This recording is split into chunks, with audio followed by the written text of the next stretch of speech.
Commissioner of Mining Geology, Dr. Dhaval Patel, IAS. Uh,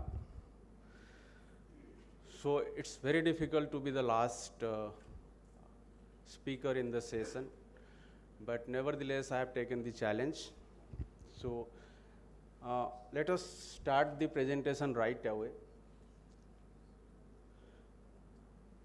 So you have been listening there is a dream of 1.4 billion Indians. All the citizens of India are dreaming to become a developed country by 2047, and that dream has been led by our Honorable Prime Minister Narendra Bhai Modi. So what does it mean by a developed nations, and are we prepared, and are we close or far away from the dream? Let's see. So this is the comparison of the largest economies of the world, and by 2015 India was positioned at 7th number, and by 2020 it became 6th, and now it has become the 4th largest economy of the world. So agar India 4th largest economy of the world hai, so whether it qualifies to become a developed nation, my answer would be no. Because we have already surpassed number of developed nations, because developed nations are measured through other parameters. There are 3 major parameters. One is the gross national per capita income. And to become the world leader or a developed nation, we have to reach a figure of 13,000 US dollars per annum. But currently we are at 3,000 US dollars per annum. So it's a long way. Second, the Human Development Index of India need to be amongst the top 30 of the world. Where are we now? Currently we are at a position of around 130. So from 130 to 30 would be a mountain climbing exercise. So it would not be very easy. Then for developed nation, we have to provide world-class infrastructure and facilities to the citizens of the country.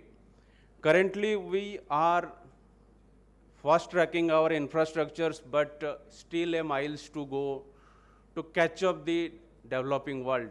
So my point is that though we are poised to be a developed nation by 2047, so we have to do lot of hard works. But there are silver linings as well. This silver lining is that India is considered to be the fastest growing major economy in the world. So we are outpacing the economies like Japan, economies like Great Britain, economies like France. So that is the silver lining. So let us see, once we are the fastest growing economy, so what are the major contributors to our GDP? The major contributors to our GDP are from 3 sectors. One, agriculture, second, manufacturing, and third, services. So agriculture accounts for 14%. Around 80 million of Indian citizens are doing cultivation, and the yield is very less, but it is contributing around 14%, and 17% is the share coming from manufacturing, and rest other are from services. So my point is that in services, because we render service to the developed nations, so that's why there is a risk, because the geopolitics are evolving day by day. So every country is very conscious of their own rights. So in that case, there is a risk that we may mature in the service sector in future days to come.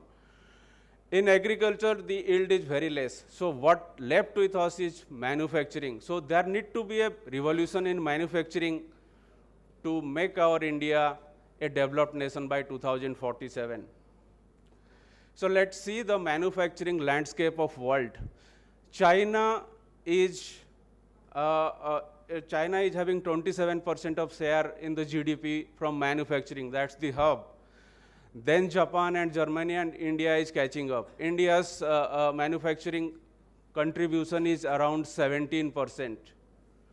So we need to cross 25% of our GDP contribution from the manufacturing so that it will boost India to become a developed nation. So let us see state-wise distribution of the manufacturing share. So you can clearly see that among all the states, Gujarat is the manufacturing hub. So 45% of the Gujarat's GDP comes from the manufacturing sector. And yes, of course, Telangana and Karnataka are the services hub. So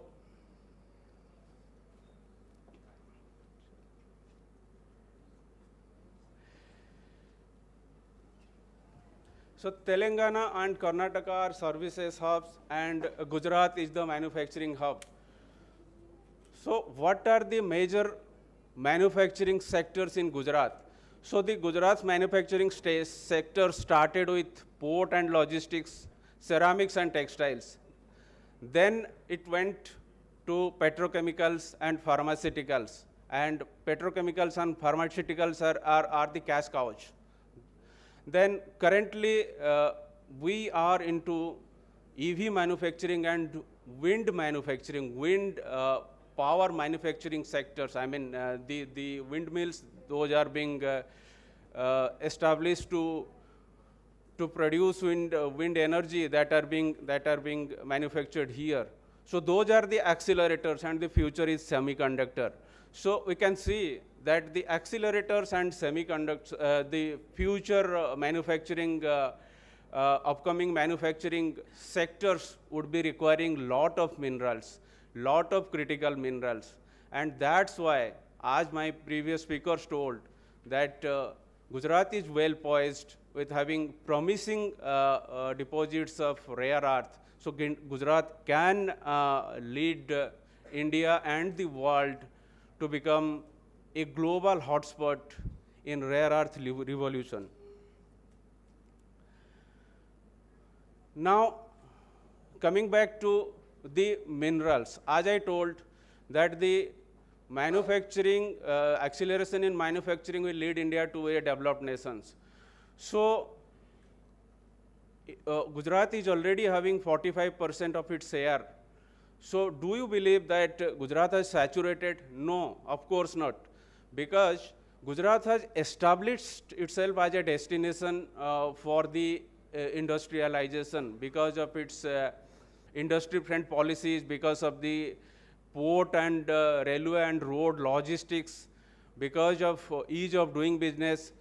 So it has become a manufacturing hub, and because the ecosystem has already been established, so number of industries are looking to set up their manufacturing plant in Gujarat. So there are a lot of prospects in Gujarat for the manufacturing revolution. So why a mineral engineer or mining engineer telling about the world story about the manufacturing revolutions for future days to come? Because every manufacturing sector requires raw material, and that raw material is being produced from the mines. So my point is, if Gujarat poised to be a manufacturing hub in future days to come, then we need to revolutionize our mining landscape, and we need to revolutionize our mining activity in Gujarat. So what is the share of mineral production and consumption in terms of value and volume of Gujarat? It is merely 5% of the national average, whereas our GDP contribution is significantly high, but the mineral productions and mineral consumption in terms of sales, in terms of volume and value are 5% only. So lot need to be done in Gujarat in terms of exploring, in terms of discovering new minerals, because as I told, that 80% of the Gujarat's geography as till date is unexplored. So there are a lot of possibility. So I believe, and apart from that, as I told you in the earlier slide, that the future is of semiconductors, and the future is of permanent magnets, and the future is of critical minerals. So in that case, RE and the discovery of RE and the critical minerals will be accelerating the growth of Gujarat's future mining revolution. So let us, because I am from GMDC, so I would be expected to describe the the mineral landscape of Gujarat through GMDC's lens. So what are GMDC, what are Gujarat's and GMDC's strength as of now? So we are having the only deposit in Asia of fluorspar, and 100% fluorspar is being imported as of now. So we have started producing, and it is going to scale up, and it will completely substitute the import.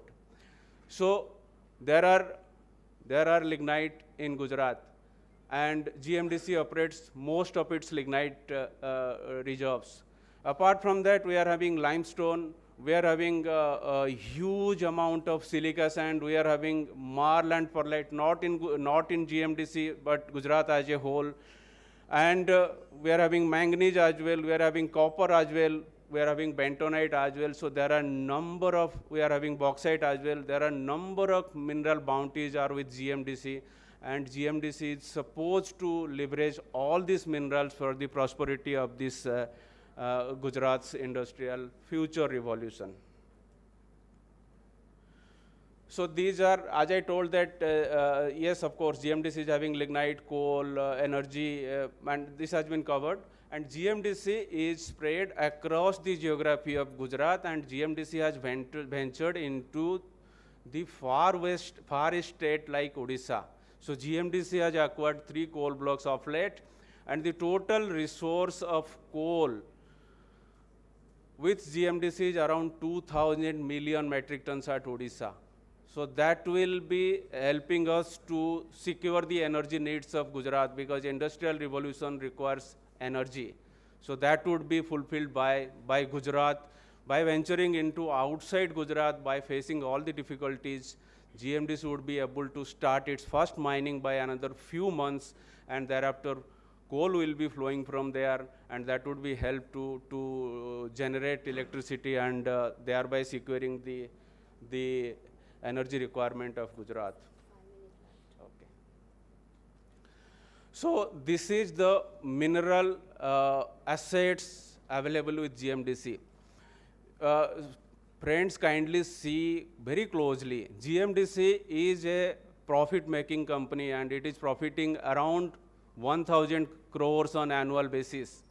And we are leveraging only 49 to 50 lakh crores, 50,000 crores of mineral assets. But GMDC is having 6.85 lakh of mineral assets.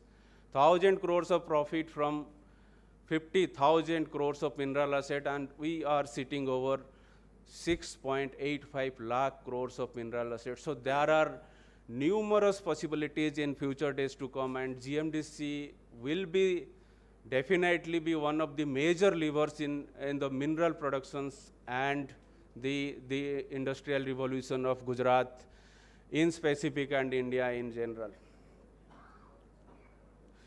So let us talk about the industrial revolution. Let us talk about the various types of minerals GMDC is having, and what are the prospects in terms of the Gujarat's economy in future days to come. So I will cover it very shortly. As I told that GMDC is having 2,000 million metric tons of coal reserve. You can see that Gujarat is not having any coal reserve as of now. But Gujarat would be requiring around 25 gigawatt of coal-powered power plants. So, and around 10 gigawatts of power plants are retiring because of their life. They have completed their life. So there would be a shortage in future days to come. Gujarat is not having any coal, and coal-fired power plants are retiring. So in that case, GMDC's coal assets in Odisha state would be aiding the energy security of Gujarat in future days to come. Next, GMDC is into lignite. And in Gujarat, we require solid fuel for the industries to operate their, to operate their plants, they require solid fuels. And Gujarat is requiring around 40 million metric tons of lignite or coal on an annual basis. So GMDC is producing around 8 million metric tons, and rest are imported from Indonesia or from some other countries and from far off states like Maharashtra and Chhattisgarh. So in that case, you can see that those imported coals are selling to the customers at a rate of 5,700 rupees, and we are supplying at a rate of 4,400 rupees. So we are supplying with a subsidy, with a discount, because we are a Gujarat company and we care for the Gujarat industries. And in future days to come, GMDC's capacity for lignite production would be increasing to 15 million metric tons. So that means that GMDC would keep on supplying cheap and discounted lignite for the sustainable growth of the Gujarat industries. Now coming back to copper, there is a deposit very close to Rajasthan at Ambaji, and that copper deposit was it was actually evaluated by BCG, one of the world-class consultants, and BCG told us that it is one of the top 5 reserves of world. And you can see in the graph, all the international companies are operating number of copper deposits, and in that, amongst that list, GMDC's Ambaji deposit is at 5th. And I was told that in one of the mines in Iran or Middle East, they are operating at a concentration, at a copper concentration of around, copper percentage of around 0.8, whereas we are at Ambaji, we are having 1.5% of copper in the deposit. And apart from copper, we are having lead and zinc. The total metal content would be around 10. And these are critical minerals and future minerals. So once it will be operationalized, it will change the landscape of the critical mineral requirements of Gujarat and India as well. Now, coming back to limestone, as you know that Gujarat is very rich in limestone, but you can see that the total cement producing or total cement producing capacity of India is around 450 million metric tons as of now, and it is supposed to increase at a rate of 6 to 7% in future days to come. But see at the Gujarat figures. Gujarat is having a capacity of 28 million metric tons of cement manufacturing plant, and the requirement is around 58 million metric tons of cement. The cement requirement is 58 million metric. There is a gap of 30 million metric tons, huge gap. So how this would be bridged? So this would be bridged by the reserves of Gujarat or by the reserves of GMDC. GMDC is having 3 major limestone mines at Kutch, and the total reserve potentiality is around 2.5 billions. And 2.5 billions mean it can support around 25 to 30 million metric tons of cement capacity for 40 to 50 years. And that kind of capacity it bears at Western Kutch. And you can see the national figure as well. See, the cement capacities of UP and MP are shrinking, and the eastern parts are under stress, and Rajasthan is under stress. South is somehow stable. So the evolving hotspot in cement manufacturing in future days to come is Gujarat, and that is Western Kutch.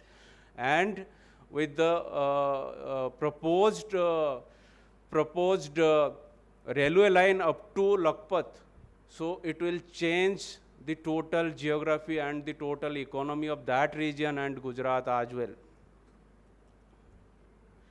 So coming back to silica, nobody is talking about silica. Silica is considered to be a minor mineral. So the India's silica requirement as of now is 12 million metric tons, and it is supposed to grow to 17 million metric tons in future days to come. And GMDC is having a resource of around 400 million metric tons of silica at Rajpadi or Rajpadi locations of Bharuch. So 400 million metric tons of silica in a single deposit. So that is a treasure to unleash. And what are the use of silica sand? It looks very innocuous, but it is having very impactful use. So they are used in foundry, they are used in glass, they are used in future solar glass manufacturing processes and future solar wafer manufacturing processes. So future lies with silica sand. So the railway line by around 10 to 11 kilometers from our deposit and the nearby port within a distance of 100 kilometers would definitely help the investors to invest in this silica sand in future days to come, and that can be a hotspot of silica sand based manufacturing industry at Bharuch. Now it has been covered, my friend Swagat Rai Saab, so I will skipping it. I will be skipping it. So this is a new kind of development. At Walia lignite mines, you can see that we are about to explore, we are about to do mining for 100 million metric tons of limestone. That is huge. That is huge at Walia. But you can see that we are restricted to do mining activity up to 130 meters only. Beneath that lies 400 million metric tons of untapped limestone. So how that can be explored? That is a national treasure as well. So how that can be explored? That would be explored by underground coal gasification. That's a future technology. So the coal or lignite will be gasified at the bottom, and that will convert into useful gases, that will substitute the natural gas, and that can be supplied to the industrial clusters of Vapi, Surat, Ankleshwar, Panoli, etc., etc. And what is the potential? It will be cheaper. It will be leveraging those untapped national resources, and at the same time, it is also helping us to reduce the carbon load. You can see that if the total carbon emission potentiality is 9 million metric tons, then by using this, it would be very close to 5 million metric tons. So there would be a potential of reducing the carbon footprint by using this future mining technology in the industries to up to 50%. So I'm coming to my last part of my slides. So my point is that we are doing mining activity, but mining is perceived to be an evil industry. Mining is associated with lot of pollutions, lot of evil kind of narrations. So, but things have changed. Things have changed at GMDC, and things are changing in the landscape of mining industries of the future. So we need to be sustainable. To become sustainable, we have to adopt at least 3 things. First, waste to become resources. So GMDC is adopting this technology, and GMDC is converting the waste water, saline water, into potable waters. GMDC is converting the wastelands or reclaimed mine lands into grasslands.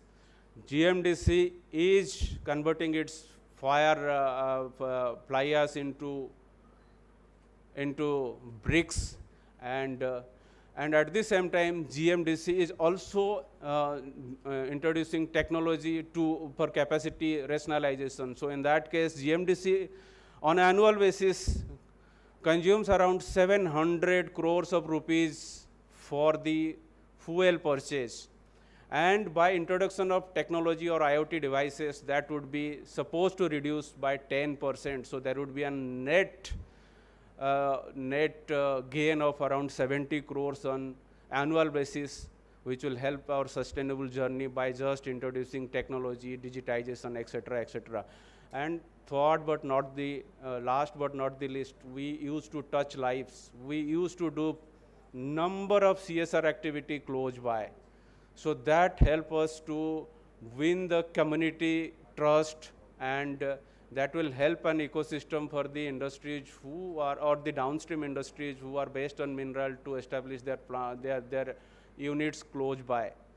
So thank you. Thanks for the patience hearing.